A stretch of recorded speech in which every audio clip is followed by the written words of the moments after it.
বিলাসীপাৰাৰ 12গৰাকী ধেমাজিত আবদ্ধ হৈ পৰা শ্ৰমিকক উদ্ধাৰ NSUৰ কেন্দ্ৰীয় মুখপাত্ৰ জয়নুদ্দিন শেখৰ। উল্লেখ্য যে গোৱালপাৰাৰ মাটিয়াৰ হজৰত আলী উৰফে বিপুল নামৰ ঠিকাদাৰগৰাকীয়ে কৰ্মৰ সূত্ৰৰ প্ৰলোভন দি 12গৰাকী শ্ৰমিকক লৈ গৈছিল ধেমাজিলৈ। অভিযোগমতে 12গৰাকী শ্ৰমিকক লখিমপুৰৰ পৰা নুৰ ইছলাম নামৰ ঠিকাদাৰৰ লগত এক অংগীকাৰ যোগে বিক্ৰী কৰি আহিছে হজৰত আলী উৰফে বিপুল নামৰ ঠিকাদাৰগৰাকীয়ে। এসাঁজ খাবলৈ দিয়া দূৰৰ কথা দিনক দিনে শ্ৰমিকসকলক অন্যায় অত্যাচাৰ কৰি আহিছে বুলি ঠিকাদাৰগৰাকীৰ বিৰুদ্ধে অভিযোগ। আমাৰ এখন অসমত আচলতে মানুহৰ প্ৰতি মানুহৰ মানৱতাবোধ উঠি গৈছে নেকি?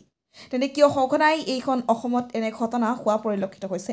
বিলাসীপাৰাৰ পৰা জহিৰুল ইছলামৰ report, north east frontier news.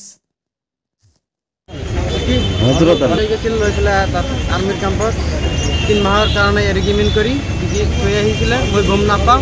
তাৰপিছত কেছ কৰা হৈছিলে দুধনৈ থানাত, পুলিচে অকে কৰিব নোৱাৰিলে। তাৰপিছত দাদা মোক উদ্ধাৰ কৰিলে, তাৰপিছত আমি ধন্যবাদ জনাইছোঁ। কাৰ লগত বিক্ৰী কৰিলে? হজৰত আলীয়ে নুৰ ইছলাম ঠিকাদাৰৰ লগত। কোনে উদ্ধাৰ কৰিলে? আমি ধন্যবাদ জনাইছোঁ। তুমি আছিলে? তাৰ কাৰণে ধন্যবাদ জনাইছোঁ। ঠিক আছে। আৰু কোন আছে উদ্ধার করেছে? আপনার আমাদের জলদি কাকু উদ্ধার করল, খুব ভালো শাস্তি করেছে আমাদের। কোন হারাতে গেছিলাম? মুসলিম ঠিকাদার। মুসলিম ঠিকাদার খাবলে দিয়ে দুজনে কয়জন মারছিল? দুটা মানুষকে মারিছে আগতে, মারপিটও করেছে।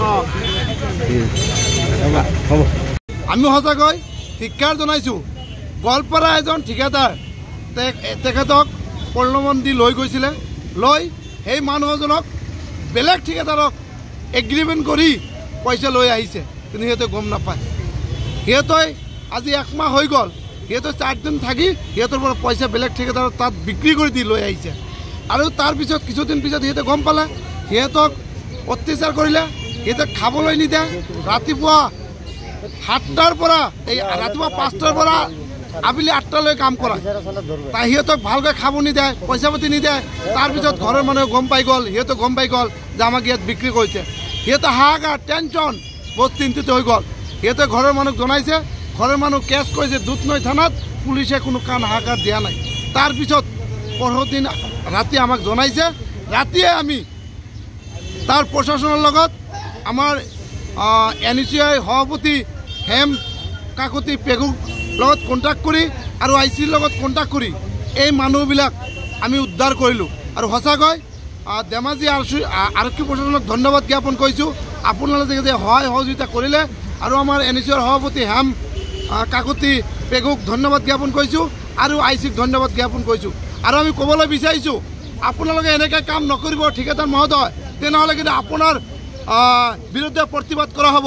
সেইবিলাক সহজ সৰল মানুহ, পেটৰ যন্ত্ৰণাত নিজৰ ফেমিলিৰ পশুপাল দিয়াৰ কাৰণে, মা দেউতাৰ পশুপাল দিয়াৰ কাৰণে বিদেশত গৈছিলে। সিহঁতৰ ফেমিলি পইচা কামাই কৰি মা দেউতাক পশুপালন দিব। তাৰপিছত আপোনালোকে সিহঁতক বিক্ৰী কৰিবলৈ যি ষড়যন্ত্ৰ কৰিছিলে, সেইটো আমি ধিক্কাৰ জনাইছোঁ।